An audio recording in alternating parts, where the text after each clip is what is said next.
Bonjour, Monsieur Henri Duchemin. Pouvez-vous, grâce à l'exemple des abeilles, nous parler de biomimétisme ou de bio-inspiration des organisations? Ah bah oui, alors en fait, je préfère le mot bio-inspiration, parce que dans le biomimétisme, il y a plusieurs approches possibles, mais en matière d'organisation, évidemment, on ne peut pas faire du copier-coller entre l'organisation d'une colonie d'abeilles et l'organisation d'une entreprise, par exemple d'humains.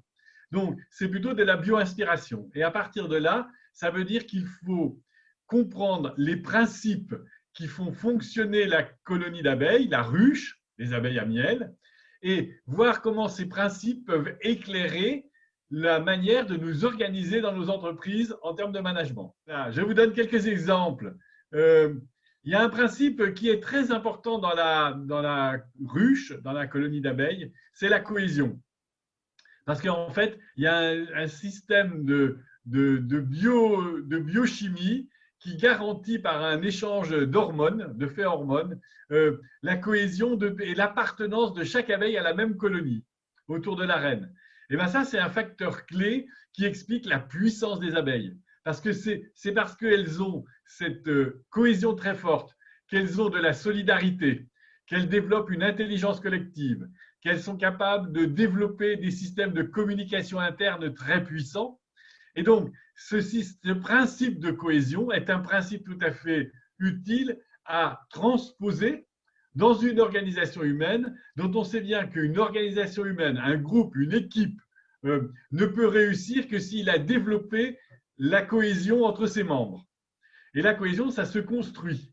La cohésion, ça permet l'intelligence collective, ça permet la solidarité.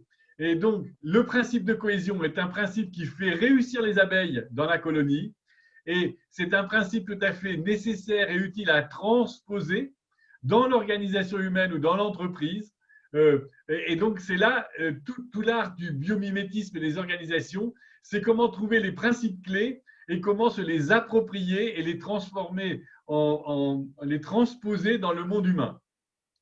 Alors, ce qui est fascinant avec les abeilles, c'est qu'effectivement, la colonie d'abeilles est un peu un miroir de l'humanité. La colonie d'abeilles, elle réussit avec une performance incroyable. Des petites abeilles de rien du tout qui pèsent chacune un dixième de gramme se mettent collectivement dans une colonie et elles réussissent la performance de produire des kilos et des kilos de miel. Ça, c'est extraordinaire. Mais il n'y a pas que ça.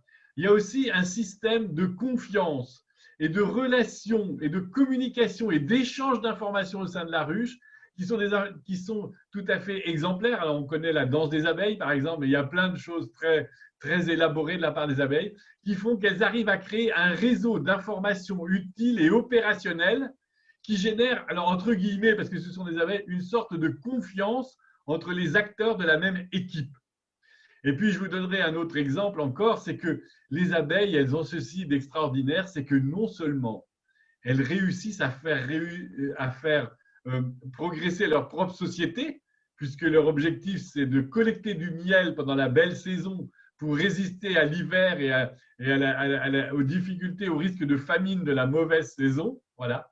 Mais en plus de ça, par la pollinisation, elles pratiquent le développement durable, c'est-à-dire qu'en fait, eh bien, elles contribuent en promenant le pollen d'une fleur à l'autre à féconder le système, les fleurs, et à développer le système floral d'une année sur l'autre. Et donc, on peut dire qu'à court terme, les abeilles ramassent le nectar dans les fleurs, mais à moyen et long terme, elles contribuent à régénérer le système floral dont elles dépendent. C'est un bel exemple à la fois d'alliance entre le court terme et le long terme. Et c'est finalement les abeilles, en pollinisant, elles favorisent le développement de la ressource florale pour les générations futures d'abeilles. Eh bien là, tout est dit. Et voilà encore une belle inspiration pour nous les humains à partir d'un principe qu'ont développé les abeilles, à savoir le principe de la pollinisation. Merci beaucoup, Henri. C'est en effet très inspirant et source de connaissances dont on a bien besoin parce que la nature, elle, a 3,8 milliards d'années d'expérience en stratégie, en résilience, Tout à fait. de Et développement, de R&D, d'innovation, d'adaptation, d'agilité. Voilà. Et tout ça, c'est des mots-clés dans le management qu'on a des fois bien du mal à s'approprier et à mettre en œuvre dans le concret. Eh bien, la nature, elle le fait. Pourquoi pas nous?